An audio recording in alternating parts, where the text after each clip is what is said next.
মুসলমানরা এর ব্যাখ্যা নিয়ে নিজেদের মধ্যে ভিন্নমত পোষণ করে। আপনি আপনার প্রশ্নের উত্তর দিতে পারবেন। এমন কোনো ব্যক্তি কি ঈশ্বরের নিকটবর্তী হতে পারে যে মুসলিম নয়? সেখানে কেবল একটি শব্দ, দুটি শব্দ নেই।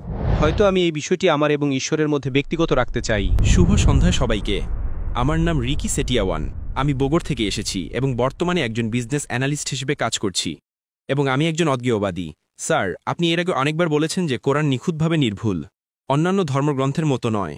কিন্তু এত নিখুঁতভাবে সংরক্ষিত হওয়ার পরেও মুসলমানরা এর ব্যাখ্যা নিয়ে নিজেদের মধ্যে ভিন্নমত পোষণ করে, ঠিক যেমন ইহুদি, খ্রিস্টান, হিন্দু এবং অন্যরা তাদের নিজ নিজ ধর্মগ্রন্থ নিয়ে করে থাকে।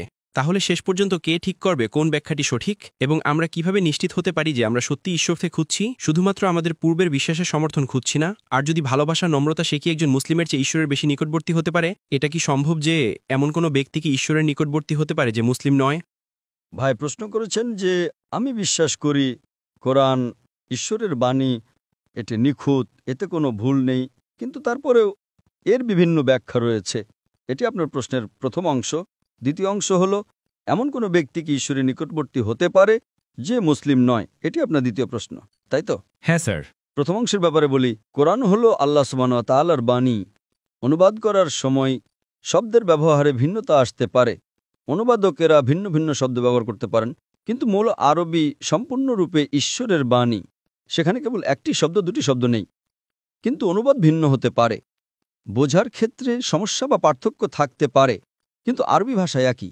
যখন কোনো পার্থক্য দেখা দেয়, যদি একটা আয়াতে দুটি অর্থ হতে পারে, তখন আপনাকে শরণাপন্ন হতে হবে হাদিসের, যা নবীর বাণী। হাদিস হলো কোরআনের তাফসির। তাই যখন আমরা সহিহ হাদিস পড়ি, তখন সহিহ হাদিস আমাদের আরও তথ্য দেয়। যদি একটা আয়াতের দুটি অর্থ হতে পারে, তখন আমরা হাদিসে যাই এবং যাচাই করি। হাদিসে আমরা তাফসির পাই। কোরআনের তাফসির বা ব্যাখ্যা হলো হাদিস, এতে আরও বিস্তারিত বিবরণ রয়েছে। সুতরাং আপনি যদি হাদিস ভালোভাবে জানেন, তাহলে একটি আয়াতের দুটি অর্থ থাকলেও হাদিস আপনাকে বলে দিলে কোন অর্থটা সঠিক। আবার অনেক সময় উভয় অর্থই সঠিক হতে পারে। আপনার দ্বিতীয় প্রশ্নে আসি, যে ব্যক্তি মুসলিম নয় সে কি ঈশ্বরের বেশি নিকটবর্তী হতে পারে? মুসলিম শব্দের সংজ্ঞা কি? মুসলিম মানে হলো সেই ব্যক্তি যে সর্বশক্তিমান ঈশ্বরের কাছে নিজের ইচ্ছাকে সমর্পণ করে।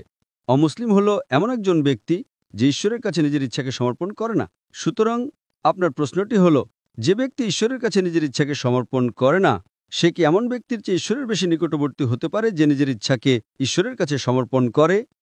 আপনি কি আমার কথা বুঝতে পেরেছেন?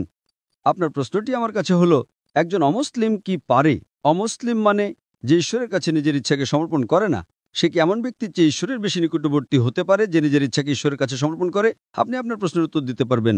হ্যাঁ স্যার। তাহলে আপনি কি আপনার প্রশ্নের মাঝখানে বিভ্রান্তি বা সমস্যাটি বুঝতে পেরেছেন? হ্যাঁ। তার মানে উত্তরটি হলো না।